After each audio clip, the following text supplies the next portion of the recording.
دویم حدیث نبی علیه الصلاۃ والسلام د دې متعلق هغه دا ذکر کو چې شراب او ایمان دا دواړه نشي یوځای کېدی، یعنی نشه ایمان دا دواړه یوځای کېدی نشي.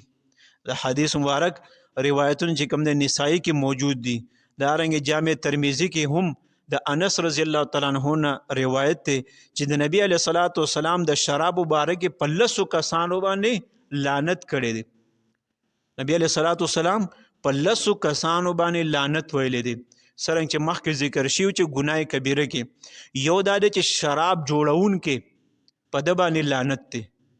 او شراب نه جوړونکې یعنی جوړونکې نه جوړونکې چې د میوو نه دارنګې د انګورو نه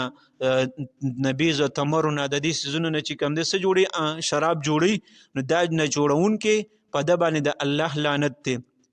او دویم جوړونکې په ده باندې د الله لعنت دی، دریم سکونکي باندې شراب چې څوک څکي په هغه باندې د الله لعنت دی،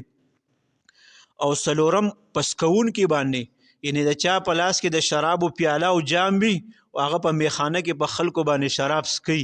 نو په هغې سکونکي باندې د الله لعنت دی. پنځم د دې په بارکونکي باندې یعنی راوړونکي باندې د الله لعنت دی، او شپږم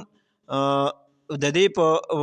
لوډ کوونکي باندې مطلب دا دی چې یا په مارکیټ کې لوډ کوي یا جهاز کې ګاډي کې لوډ کوي، په ټولو باندې چې څومره په دې عمله کار کوي په هغې باندې ټولو باندې د الله سره لعنت دی. او اوم نمبر د دې په خرڅونکي باندې د الله لعنت دی. اتم نمبر د دې په اغستونکي باندې د الله لعنت دی.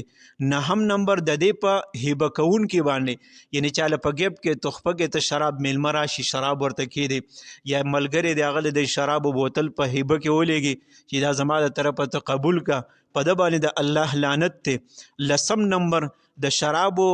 په کارخانه کې یا کمپنۍ د دې څومره آمدن دی، د دې څومره تجارت کېږي څومره ګټه یې ده هغې خوړونکي باندې ټولو باندې څه دی لعنت دی. لکه مثال په طور یو سړی د شرابو کار کوي او د هغې په ګټه باندې دی د کور خوراک څښاک راوړي نو په هغې ټولو باندې د الله څه دی لعنت دی. نو نبی علیه الصلاۃ والسلام فرمایي چې په دې لسو کسانو شرابو کې چې دی مبتلا دی عمله ده په دې کې کار کوي په دې ټولو باندې د الله جل شانه څه دی لعنت دی. او بیا صحابه کرامو خبر اوږدېږي خو به هر حال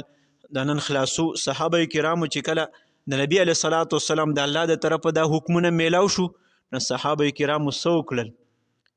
شرابو د چا په لاسو کې شرابو په شونډو باندې جام ایښودی او د هغه ځای نه لوښي ارتاو کو ختم یې کړل. د چا کره مټکۍ ډکې وي هغه ټولې بار ته راویستې او د مدینې منورې په ګلو کې هغه ټولې د شراب هغه لوښي مات کړل. حدیثو کې راځي چې د مدینې منورې په لارو کوڅو کې شراب داسې بهیدل لکه څرنګه چې د باران اوبه بهیږي، او دارنګې چې کله به باران وشو نو ډېر